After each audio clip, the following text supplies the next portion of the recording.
Hello and welcome back students. तो आज हम स्टार्ट कर रहे हैं सिटिंग अरेंजमेंट का टाइप 2, जहां पर हमने क्वेश्चन नंबर 26 तक सॉल्व कर लिया था। और आज जो हम देखने वाले हैं क्वेश्चन नंबर 27 से स्टार्ट करेंगे, जहां पर टाइप 2 के आगे के क्वेश्चन सॉल्व होने हैं। तो चलिए स्टार्ट करते हैं आज के क्वेश्चंस। तो यहाँ पर आप देख रहे हो स्क्रीन के ऊपर क्वेश्चन नंबर 27 to 30 गिवन है, जहां आपको बोला गया है 7 लोग हैं, ABCDEFG, 7 student in a class. आगे बताया गया आपको they are sitting on a 3 bench, 3 bench है, 1 2 3। आपको बोला गया यहाँ पे at least 2 of them on each bench, यानी कि कम से कम 2 लोग तो हर एक बेंच पर होंगे ही होंगे।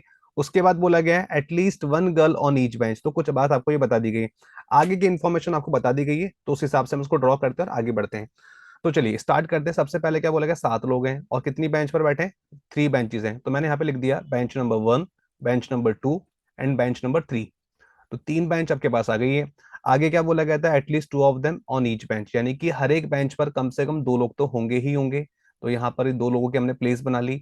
अब हमको पता है कि टोटल नंबर ऑफ पर्सन कितने हैं, 7 है, यानी कि कोई एक ऐसी बेंच होगी जहां पर 3 लोग तो होंगे ही होंगे। भाई कम से कम दो, तो 2 4 6 लोग तो हो गए। सातवां व्यक्ति किसी भी बेंच पर हो सकता है। चलिए आगे बढ़ते हैं यहाँ से। फिर इसने कहा there is at least 1 girl on each bench, यानी कि एटलीस्ट 1 गर्ल का मतलब होता है कि कम से कम एक गर्ल तो हर एक बेंच पर होगी ही होगी। तो हमने ये फीमेल को रिप्रेजेंट करने वाला प्लेस बना लिया। और आगे आपको जो बताया गया वो ये बोला गया है कि हर एक गर्ल तो एक बेंच पर होगी। फिर इसने क्वेश्चन ने कहा सी अ गर्ल स्टूडेंट, सी जो कि एक गर्ल स्टूडेंट है, ठीक है। आगे क्या बोलते हैं, does not sit with AE and D, जो कि A E और D के साथ में नहीं बैठेगी, कुछ ये बोला गया। याद रखिए, इसने कहा है सी एक गर्ल स्टूडेंट है जो कि AE D के साथ नहीं बैठेगी, यानी कि AE D का जेंडर भी हमको आइडेंटिफाई नहीं है। आगे क्वेश्चन ने कहा है F a boy student, F जो कि एक बॉय स्टूडेंट है, सिट्स विथ ओनली बी। याद रखिए only word, F a boy student sits with only B. Only B का मतलब हो गया कि एफ को केवल बी के साथ ही बैठना है, तीसरा कोई पर्सन नहीं आएगा जिस भी बेंच पर ये होंगे। तो इसका मतलब ये हो गया, अगर ये एफ मेल हुआ और एफ को केवल बी के साथ ही बैठना, तीसरा पर्सन नहीं आएगा, इसका मतलब बी को क्या होना पड़ेगा, फीमेल होना पड़ेगा। अब बस पता लगाना ये बाकी है कि ये कौन सी बेंच पे होंगे, 1 2 3 में से, ठीक है जी। ओके, आगे क्वेश्चन ने कहा था A sits with his best friend in bench 1, जो ए है वो बेंच 1 पर है। तो अब ए यहाँ पर मेल फीमेल कोई भी हो सकता है, लेकिन जैसे हमने पढ़ा हिज वर्ड का यूज हुआ है, तो यहाँ से ए का जेंडर आइडेंटिफाई हो गया, ए कौन, एक मेल पर्सन है। तो ए अगर मेल पर्सन है तो फीमेल वाली प्लेस पर उसको हम नहीं प्लेस कर सकते हैं, ठीक है जी।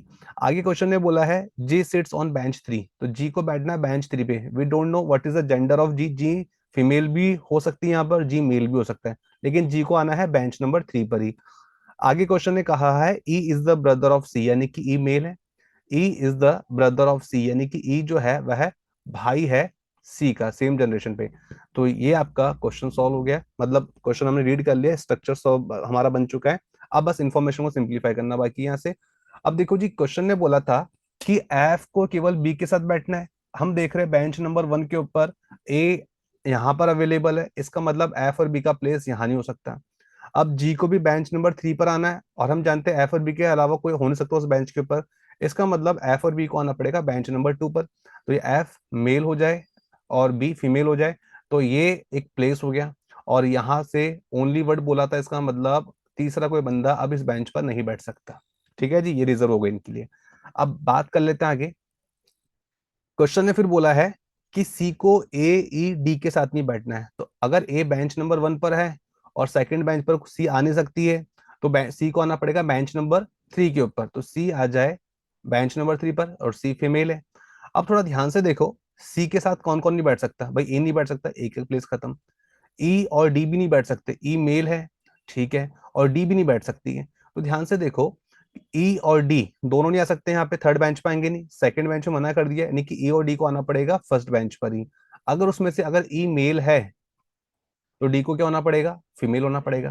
तो डी फीमेल हो जाएगी। कितने लोगों के, 1 2 3 4 5 6। अब 7 पर्सन कौन है, जी बच गया, तो जी को आना पड़ेगा बेंच नंबर 3 के ऊपर।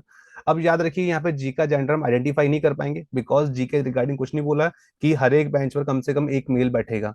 तो यहाँ पर हम जी के रिगार्डिंग श्योर नहीं, वह मेल भी हो सकता है, फीमेल भी हो सकती है। अब इसके बिहाफ पर जो उसने हमसे क्वेश्चन पूछे, एक बार उस पर हम नजर डाल लेते हैं कि हमसे क्या ही पूछा गया। तो क्वेश्चन देखते हैं। ये सब स्ट्रक्चर उठा करके हम यहाँ नहीं आते, ये स्ट्रक्चर उठा करके मैं यहाँ पर लेकर आ गया। पूछ रहा है on which bench do 3 student sit, तो बताइए 3 स्टूडेंट्स कौन सी बच्चे बैठ रहे हैं, तो ये बैठ रहे हैं बेंच नंबर 1 पर, यानी कि option number A. How many girl students, तो देखो 3 तो है और चौथी जी हो भी सकती है नहीं भी हो सकती है, तो 3 या 4, option number C will be the answer. Data and AD को टिक मत कर देना जब हमको आइदर और दे रखा है, तो ऑप्शन नंबर सी। फिर क्वेश्चन है हु सिट्स विद सी, सी के साथ कौन बैठा है, तो सी के साथ में जी बैठा है, तो option number D. Which of the following is a group of girls, तो ग्रुप ऑफ गर्ल्स की अगर हम बात करें तो बी सी डी, तो according to option option number B, so this will be the answer. उम्मीद है ये वाला क्वेश्चन आपको समझ में आ गया, बहुत छोटा सा क्वेश्चन था, काफी आसान था। तो चलिए मिलते हैं फिर नेक्स्ट क्वेश्चन में। इस वाले क्वेश्चन में फिलहाल के लिए इतना ही।